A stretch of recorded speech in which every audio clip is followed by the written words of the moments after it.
आइए आज आपको न्यूजीलैंड के डुनेडिन नगर की सैर करवाते हैं। न्यूजीलैंड के ऑकलैंड नगर से डुनेडिन नगर की हवाई यात्रा लगभग 2 घंटे की है। इसलिए मैं सुबह सुबह ही अपनी यात्रा के लिए निकल पड़ा, क्योंकि मुझे शाम को वापस ऑकलैंड आना था। आज मैंने अपने आप को डुनेडिन में पाया, जो मेरी एक इच्छा थी। डुनेडिन में किराए की कार मैंने पहले से ही बुक कर ली थी और कार लेने के लिए मैं कार रेंटल एजेंसी पहुंच गया, जो एयरपोर्ट पर ही थी।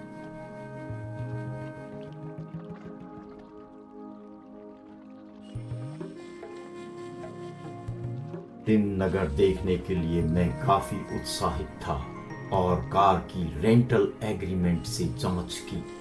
फिर अपने आप को कार से परिचित करके जीपीएस लगाकर डुनेडिन नगर की ओर निकल पड़ा।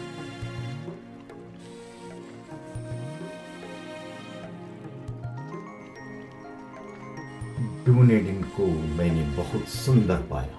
डुनेडिन में आज मौसम काफी साफ और आकाश लगभग नीला था। पता नहीं फिर कभी यहाँ आना हो या ना हो, इसलिए मैं कार से ही एयरपोर्ट का एक चक्कर लगाना चाहता।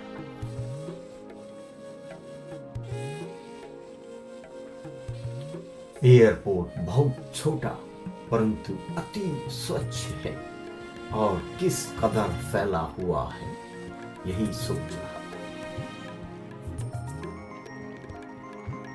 प्रकृति ने न्यूजीलैंड को कितना सुंदर बनाया है और यहाँ के निवासियों ने उसे उतना ही स्वच्छ रखा है। सड़क पर दर्शाए गए यातायात के सभी साइन बोर्ड और सड़क पर पेंट किए गए अन्य यातायात संबंधी सांकेतिक निशान सड़क की बहुत अच्छी कंडीशन से मुझे कभी नहीं लगा कि मैं गलत दिशा में जा रहा हूं या सड़क पर असुरक्षित हूं। बस मुझे यहाँ की सड़क के नियमों का पालन करना और धैर्य रखना है।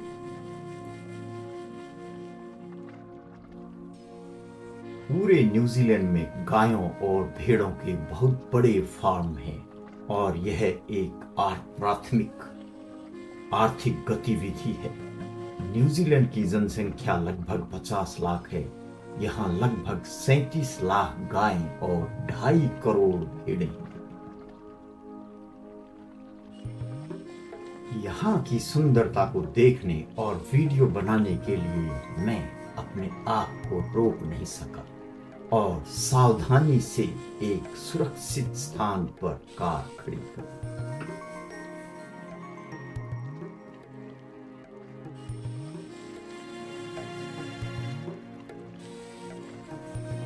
डुनेडिन एयरपोर्ट से डुनेडिन नगर लगभग 30 किलोमीटर की दूरी पर है और कार से मुझे लगभग आधा घंटा।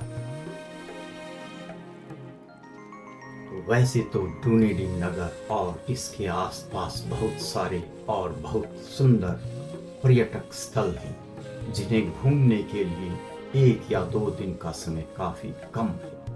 यद्यपि मैं आपको आज यहाँ के विश्व प्रसिद्ध Dunedin railway station, Otago settlers museum, विश्व की सबसे खड़ी चढ़ाई वाली गली Baldwin street, Otago university, mount Kargil scenic reserve और नगर के अन्य भागों और इसके प्राकृतिक दृश्यों की सैर करवाऊं। डुनेडिन नगर की जनसंख्या लगभग 1,35,000 है और ये न्यूजीलैंड का 7वां और न्यूजीलैंड के साउथ आइलैंड का दूसरा सबसे बड़ी जनसंख्या वाला नगर है।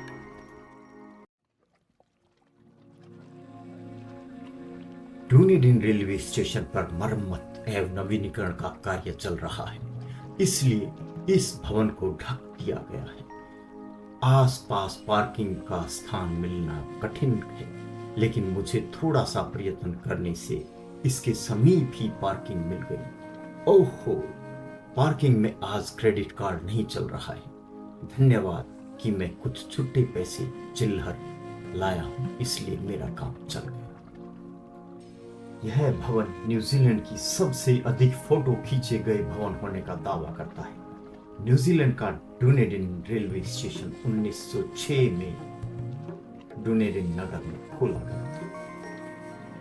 डुनेडिन स्टेशन ओटागो यूनिवर्सिटी और पास के लॉ हाउस के समान फ्लेमिश रिनेसेंस स्टाइल में बनाया गया है। 2006 में ट्रैवल गाइड डी के आई विटनेस ने इस स्टेशन को विश्व के 200 अजूबों की सूची में सम्मिलित किया है। 2013 में कॉन्डे नेस्ट ट्रैवल पत्रिका ने इसे विश्व के शीर्ष 16 रेलवे स्टेशनों की सूची में रखा। प्रारंभ में ये स्टेशन न्यूजीलैंड का सबसे व्यस्त रेलवे स्टेशन था। लगभग 100 रेलगाड़ियां प्रतिदिन इस स्टेशन का उपयोग करती थी। आर्थिक गिरावट और न्यूजीलैंड में रेल परिवहन के न्यूनतम होने से आज केवल कुछ ही रेल इस स्टेशन का उपयोग करते हैं। अधिक जानकारी के लिए मैंने डुनेडिन रेलवे स्टेशन पर अलग से एक छोटा सा वीडियो भी बनाया है, जिसका लिंक डिस्क्रिप्शन में है। इस स्टेशन को देखकर मैं कह सकता हूं कि ये सचमुच में बहुत सुंदर रेलवे स्टेशन है। स्टेशन के सामने ही प्रसिद्ध ला कोर्ट हाउस है, जो 1902 से उपयोग में लाई जा रही है। घूमने के लिए आज मौसम काफी अनुकूल रहा है। अब मैं आपको नगर के कुछ भागों से होता हुआ विश्व की सबसे खड़ी चढ़ाई वाली गली बॉल्डविन स्ट्रीट लिए चलता हूं। बॉल्डविन स्ट्रीट को 1987 में Guinness book of world record ने संसार की सबसे खड़ी चढ़ाई वाली गली का नाम दिया था। यह गली एक सीधी गली है जिसकी लंबाई लगभग 350 मीटर। इसके बारे में सरल शब्दों में मैं आपको कुछ बताता हूं। जब हम गली में लगभग 3 मीटर से थोड़ा सा कम चढ़ते हैं तो इसका चढ़ाव 1 मीटर बढ़ जाता है। बिल्कुल इसी प्रकार जब हम 3 मीटर से थोड़ा सा कम उतरते हैं तो इसका ढलान भी 1 मीटर कम हो जाता है। अब आप अनुमान लगा सकते हैं कि बॉल्डविन स्ट्रीट कितनी खड़ी चढ़ाई वाली गली। गली के शिखर पर पहुंचकर आपको कुछ रोचक जानकारियां, गली का थोड़ा सा इतिहास और पुराने समय में गली कैसे दिखती थी, इसका चित्र भी मिलता है। जब आप गली के शिखर पर पहुंचते हैं और 3 ओर से सुंदर दृश्य देखते हैं तो आप अपनी सारी थकान भूल जाते हैं और गर्वान्वित महसूस करते हैं कि आप संसार की सबसे खड़ी चढ़ाई वाली गली के शिखर पर हैं। अधिक जानकारी के लिए बॉल्डविन स्ट्रीट पर मैंने अलग से एक छोटा सा वीडियो भी बनाया है, जिसका लिंक डिस्क्रिप्शन में है। आइए अब मैं आपको डुनेडिन नगर के कुछ मुख्य भागों से चलता हुआ ओटागो सेटलर्स म्यूजियम लिए चलता हूं।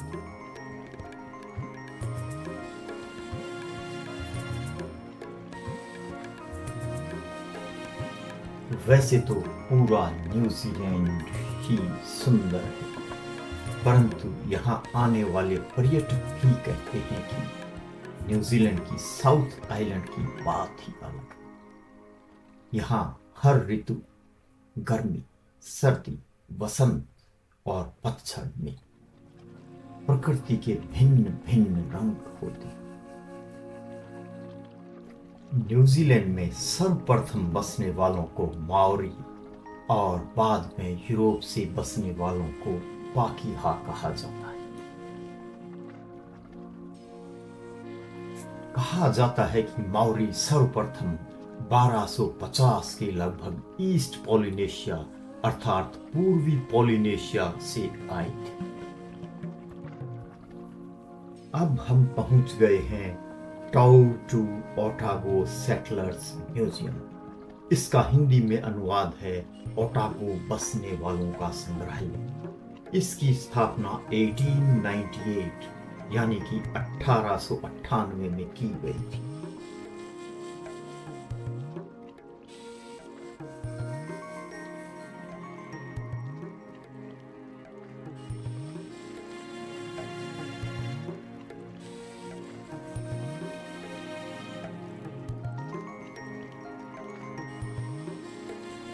इस संग्रहालय में पिछले 800 वर्षों के माओरीज के बसने का और फिर पिछले लगभग 200 वर्षों का यूरोपियंस लोगों के बसने का इतिहास की जानकारी यहाँ के चित्रों और झांकियों में दिखती है। इसमें माओरीज और यूरोपियन के बीच हुए टकराव की भी जानकारियां दी गई। यहाँ पर न्यूजीलैंड की सेना की वीरता और इसका प्रथम और द्वितीय विश्व युद्ध में बलिदान और योगदान के बारे में भी जानकारियां दी गई। अधिक जानकारी के लिए मैंने ओटागो सेटलर्स म्यूजियम पर अलग से एक वीडियो बनाया, जिसका लिंक डिस्क्रिप्शन में।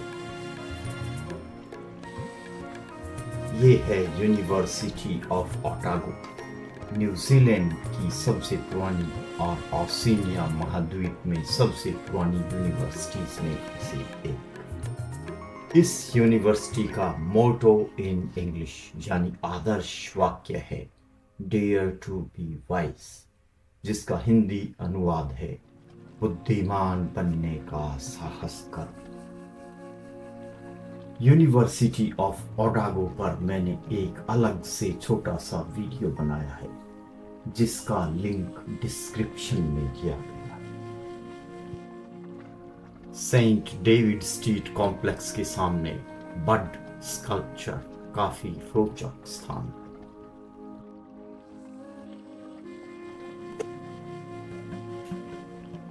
अब मैं आपको माउंट कारगिल सीनिक रिजर्व ले चलता हूँ।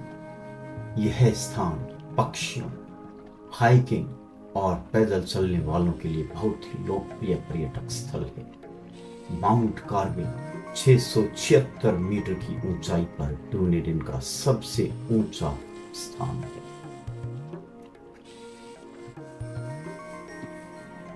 मेरा मन था कि माउंट कारगिल तक जाऊं, लेकिन वर्षा आ रही है, मुझे फ्लाइट भी पकड़नी है और अंधेरा भी हो रहा है।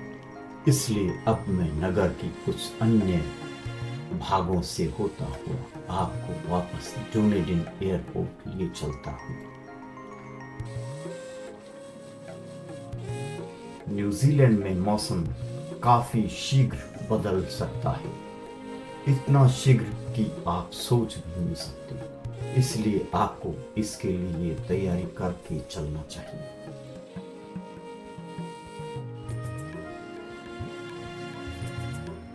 सुबह जब मैं आया, मौसम साफ और आकाश नीला था, लेकिन अब बादल और वर्षा हुई।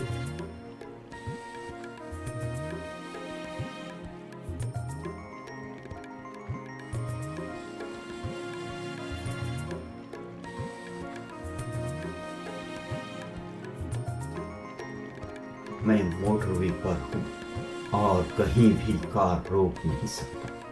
मेरे लिए ये रास्ते बिल्कुल नए रास्ते हैं, कहीं फ्लाइट ना छूट जाए, इस बात का भी संशय है। इसलिए बहुत ही सावधानी से कार चला रहा।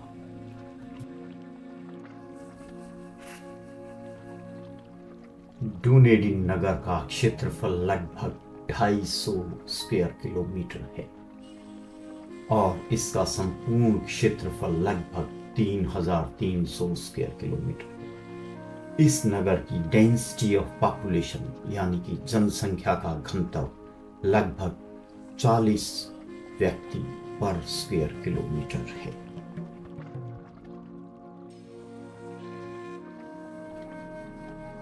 डूनेडिन नगर में जितने आकर्षक और विश्व प्रसिद्ध भवन और स्थान हैं, उससे भी अच्छे यहाँ की प्राकृतिक सुंदरता है, जिसे देखते रहने को ही मन करता है।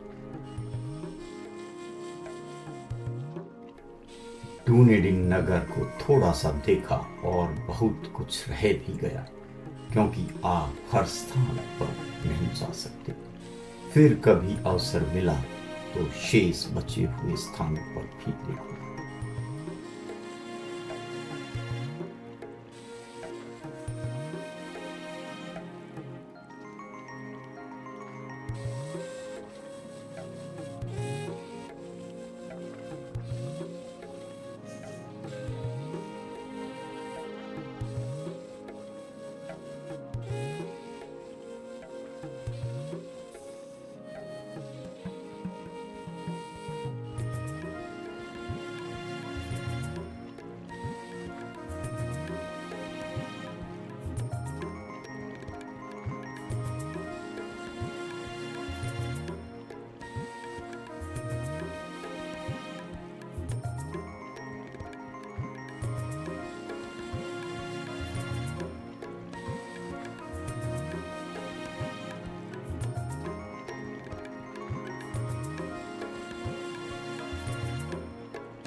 इतना सुंदर स्थान और इतना सुंदर शहर देखकर मुझे वापस जाने का मन नहीं कर रहा, लेकिन मुझे यह बात याद रखनी होगी कि मैं यहाँ पर घूमने के लिए आया हूँ और मुझे वापस जाना ही होगा।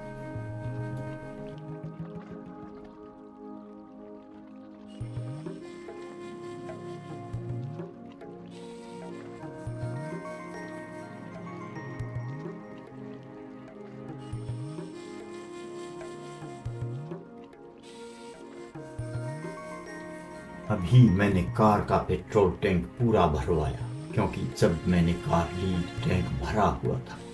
कार की चाबियां वापस रेंटल एजेंसी के बॉक्स में छोड़ देनी है, क्योंकि रेंटल एजेंसी तो 4-5 बजे बंद हो जाती है।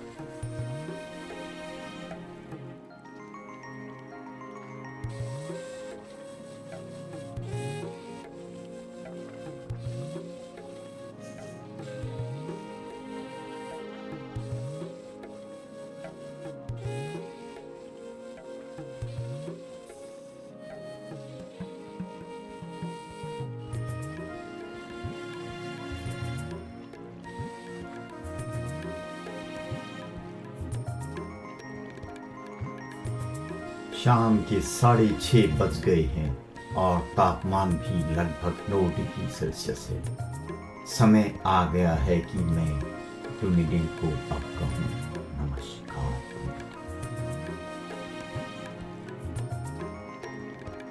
मैंने डुनेडिन नगर में कुछ विषयों पर अलग से वीडियोस भी बनाए हैं, जिनके लिंक्स मैंने डिस्क्रिप्शन में रख दिए।